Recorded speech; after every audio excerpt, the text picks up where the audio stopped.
기독교 역사에서 자기 정욕을 만족시키면서 일생을 낭비했던 한 남자가 있습니다. 그는 마니교, 조로아스터교와 같은 이방 종교를 믿고 방황하면서 살아갔습니다.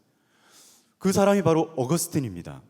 이 어거스틴이 그렇게 자기 마음대로 살다가 하나님의 말씀에 감동이 되어서 회심하고 새로운 사람이 됩니다.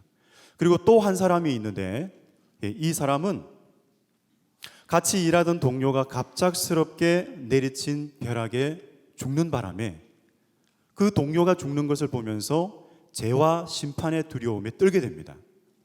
그래서 수도사가 돼요. 이 죄 문제를 해결하고 싶어서 수도사가 되어서 고행을 하는데 아무 소용이 없었습니다. 그러다가 오직 믿음으로 의롭다함을 받는다는 이 말씀, 그 말씀에 변화가 되어 회심하고 새 사람이 되었습니다. 그는 참 자유와 평안을 얻게 되었습니다. 아무리 고행을 통해서 제 문제를 해결하고 했지만 참 자유와 평안을 얻을 수가 없었는데, 이 로마서의 말씀, 이신칭의의 그 로마서 말씀을 듣고 참 자유와 평안을 얻게 되었습니다. 그가 바로 마틴 루터입니다. 이 어거스틴과 마틴 루터를 변화시킨 이 로마서의 말씀, 많은 사람들을 또 변화시켰습니다. 이 말씀은 총 16장이나 되는 장문의 편지입니다. 이 로마서를 건축에 비유해 보자면 1장부터 11장까지 하나로 묶을 수 있고, 그리고 12장부터 16장까지를 또 하나로 묶을 수가 있습니다. 그래서 건물을 지으면 그 집안에 해당하는 부분이 바로 1장부터 11장까지, 그리고 눈에 보이도록 아름답게 지어지는 그 부분이 건축이 12장부터 16장에 해당됩니다.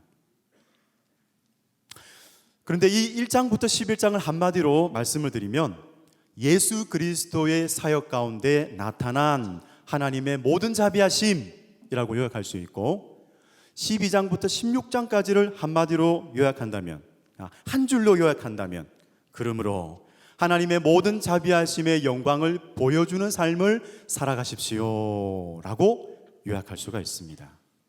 어떻습니까? 집안이 있는데 땅이 흔들리면은 건물이 서 있을 수 있나요? 서 있을 수 없습니다. 이번에 태풍이 불었죠. 태풍이 불어서 집안이 흔들리고 비바람에 의해서 그 땅이 다 씻겨 내려가니까 그냥 건물이, 집이 다 무너져 내렸습니다. 이처럼 우리 삶에 있어서, 우리 그리스도인의 삶에 있어서 토대가 되는 하나님의 모든 자비하심, 오늘 로마서 1장에서 11장까지 말하고 있는 하나님의 모든 자비하심의 토대 위에 우리의 믿음의 삶이 든든히 세워지기를 주님의 이름으로 축복합니다.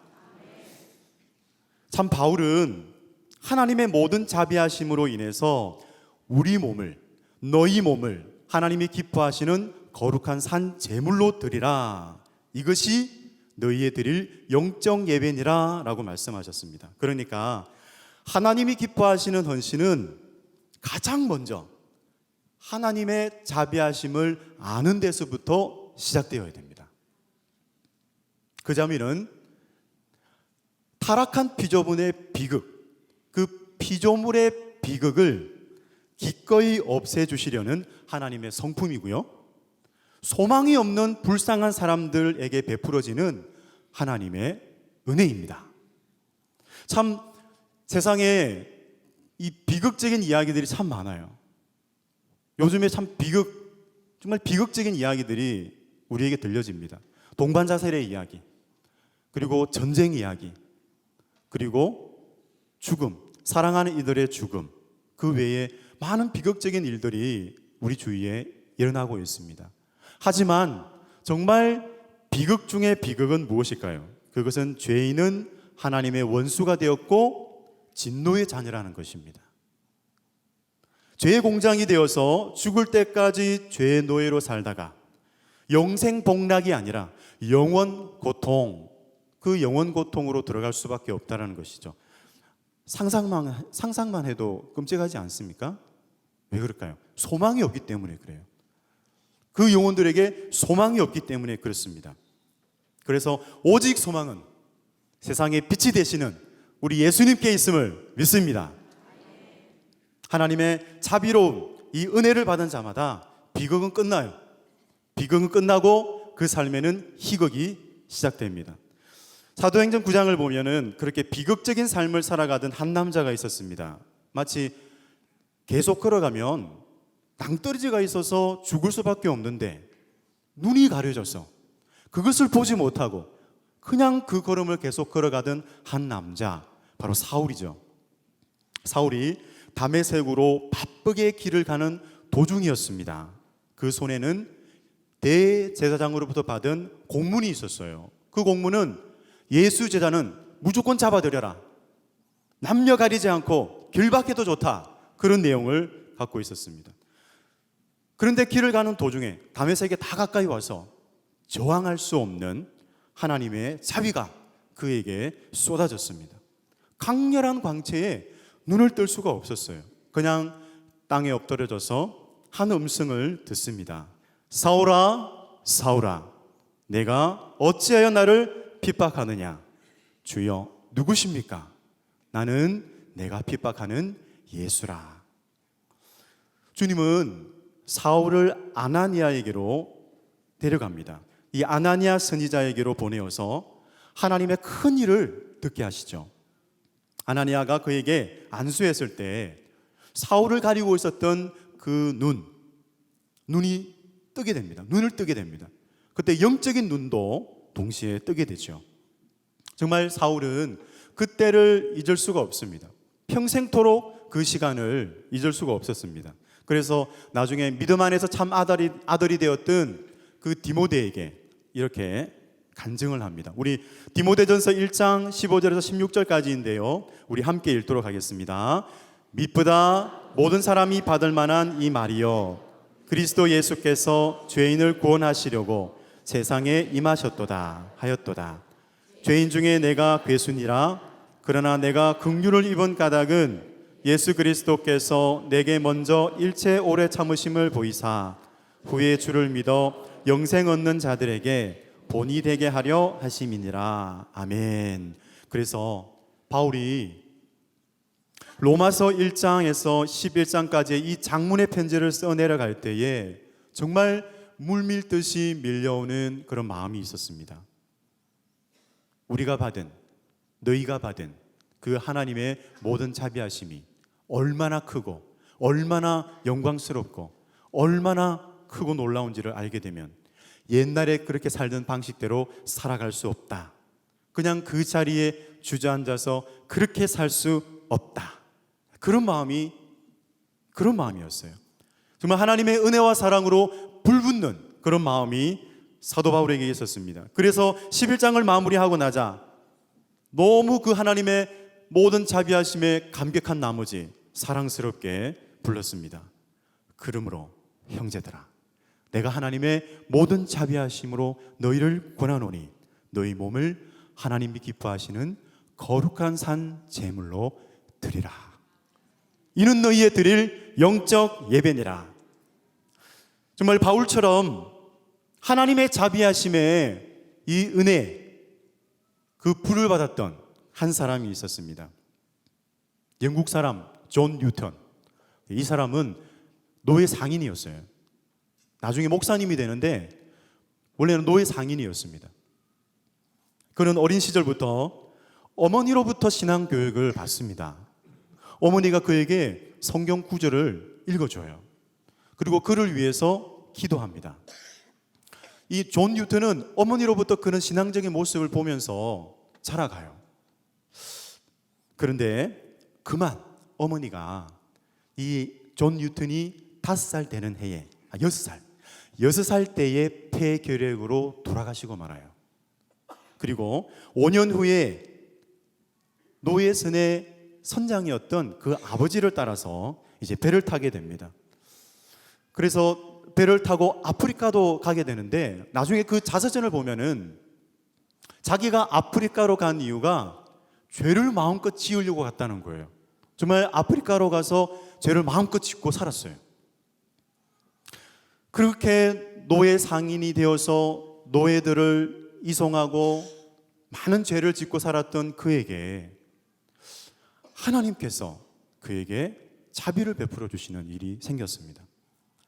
노예를 신고 들어가는데 이제 노예를 싣고 돌아와요. 돌아오는데 큰 풍랑을 만납니다. 정말 너무 큰 풍랑과 함께 이제 죽을 지경이 되었어요. 배가 뒤집혀서 이제 죽을 지경이 된 거예요. 자, 그때 그 죽을 위기가 왔을 때 갑자기 그 어릴 때의 어머니가 자기에게 성경 구절을 읽어주고 그리고 자기를 위해서 기도해 주던 그 시간이 생각이 난 거예요. 아마 성경 구절이 생각났을 거예요. 그러면서 그가 이제 무릎을 꿇고 기도를 합니다. 이렇게 기도합니다. 하나님, 저는 당신의 자비를 받을 만한 가치가 없는 자입니다. 하지만 이렇게 간구하오니 제발 저를 불쌍히 여겨 주옵소서. 그러면 이제부터 새 사람이 되겠습니다. 이런 간절한 마음으로 눈물로써 기도를 했는데 정말 기적처럼 그 풍랑이 잔잔해졌어요. 그리고 항구로 돌아오게 됩니다. 정말 이 일 이후로 정말 하나님께서 그에게 은혜를 주시고 자비를 베풀어 주심으로 회개 기도를 하고 이런 일이 일어난 이후로 그는 노예 상인 이 일을 그만둬요. 손을 뗍니다. 그리고 나중에 조지 휘필드라는 목사님이 계셨는데 이 목사님의 그 감동적인 설교를 듣고 이 사람이 신학 공부를 하게 돼요. 그러면서 나중에 이제 목사님이 되죠. 어떻습니까? 존 뉴턴은 바울처럼 하나님의 모든 자비하심의 이 영광을 경험한 사람입니다. 그래서 그는 자신을 하나님이 기뻐하시는 거룩한 산 제물로 드렸습니다. 저와 여러분은 어떻습니까? 저와 여러분이 깨닫고 경험했던 그 하나님의 자비하심은 다 달라요. 동일하지 않습니다. 하지만 동일한 게 있습니다. 동일한 은혜, 그것은 바로 하나님께서 그 예수 십자가의 사랑과 성령을 통해서 그 자비와 사랑을, 그 긍휼하심을 우리 마음에 부어 주셨다는 거예요. 할렐루야, 아멘. 우리는 하나님의 모든 이 자비하심 때문에 주님의 말씀에 순종할 수 있는 힘을 얻게 됩니다. 오늘 이 예배, 오늘 이 저녁이라도, 오늘 우리 주일 예배 드렸죠. 오늘 이 저녁 시간 우리 사랑부 원신 예배를 같이 드리면서 또 정말 그 하나님 주시는 자비하심 때문에 하나님 말씀에 순종하며 살아갈 수 있는 그런 힘을 받으시기를 주님의 이름으로 축복합니다. 특별히 우리 사랑부 교사들 위해 이 하나님의 자비하심의 영광이 가득가득 넘치시기를 축복합니다. 정말 이 사랑부 사역은 긍휼 사역이에요. 긍휼의 마음이 있어야 돼요. 어떤 일이 일어나도 난 포기하지 않겠습니다. 학생들을 이해하는 마음도 필요합니다. 학생들을 잘 이해하지 못하면 상상치도 못한 일들을 겪게 됩니다. 상상이 안 되시죠? 예, 이해가 안 되시죠? 네, 아시는 분들은 아시겠지만 정말 이런 긍휼의 마음, 우리 사랑부 교사들 위해 긍휼의 마음이 가득가득 하시기를 주님의 이름으로 축복합니다. 정말 이 하나님의 자비하심을 받은 우리들 이제 어떻게 살아야 될까요? 오늘 2절 말씀, 로마서 12장 2절 말씀 이렇게 말씀합니다. 함께 읽습니다. 너희는 이 세대를 본받지 말고 오직 마음을 새롭게 함으로 변화를 받아 하나님의 선하시고 기뻐하시고 온전하신 뜻이 무엇인지 분별하도록 하라. 그렇습니다. 하나님의 뜻을 분별하면서 살기 위해서는 우리에게 필요한 것은 마음의 변화예요. 마음이 새롭게 되어야 됩니다. 마음의 변화를 받을 때 우리는 무언가의 가치를 시험하여 증명할 수 있는 힘을 얻게 됩니다. 마음이 새로워질 때에 무언가의 가치를 평가하고 그 가치를 알아볼 수 있는 선한 시력을 회복하게 됩니다. 그래서 존 파이퍼 목사님이 이런 고백과 기도를 드렸어요. 마음이 새로워져서 그 가치를 알게 해달라는 기도인데 우리 함께 저 기도를 함께 드리도록 하겠습니다. 시작. 하나님, 가장 가치 있는 것의 가치를 인정하고 가장 귀한 것을 귀하게 여기고 가장 소중한 것을 소중히 여기고 가장 아름다운 것을 존중하고 가장 악한 것을 미워하고 가장 초한 것을 싫어하는 것 외에 제가 더 원하는 것은 없습니다. 모든 신령하지 않은 것들과 세상적인 것들, 내 영을 죽이는 것들에 대해 내가 죽었음을 인정합니다. 나의 하나님, 나를 새롭게 하소서. 바르게 평가하는 영적 능력이 깨어나게 하소서. 아멘. 여러분, 우리가 계속해서 기도하기를 원해요. 우리가 예배를 드릴 때마다 지속적으로 기도해야 될 것은 바로 무엇보다도 굳어진 마음을 변화시켜 주옵소서. 세상의 가치에 물든 마음을 변화시켜 주옵소서. 우리의 마음의 눈을 밝혀주셔서 하나님을 알게 하여 주옵소서. 하나님의 말씀과 성령을 통해서 우리를 새롭게 하여 주옵소서. 우리 이렇게 날마다 예배 드릴 때마다 이렇게 기도하시기를 바랍니다. 우리 오늘 드리는 이 예배가 그렇게 하나님의 자비하심을 보여주는 삶으로, 그 삶으로 이어지기를 축복합니다. 그래서 우리는 기도해야 돼요. 우리는 예배를 통해서 하나님의 자비하심으로 다시 한번 새롭게 되어야 돼요. 우리 마음이 새로워짐으로 우리의 삶이 하나님의 모든 자비하심을 보여주는 삶으로, 하나님의 이름을 영광스럽게 하는 삶으로 살아가시기를 주님의 이름으로 축복합니다. 아멘. 기도하겠습니다. 긍휼과 자비가 풍성하신 하나님, 우리에게 베풀어 주신 하나님의 모든 자비하심을 기억합니다. 그 자비하심에 힘입어 우리가 우리 몸을 거룩한 산 제물로 드립니다. 예수님 안에서 보여주신 그 자비하심의 영광이 우리 삶을 통하여 드러나게 하여 주옵소서. 감사드리며 예수님의 이름으로 기도드립니다. 아멘.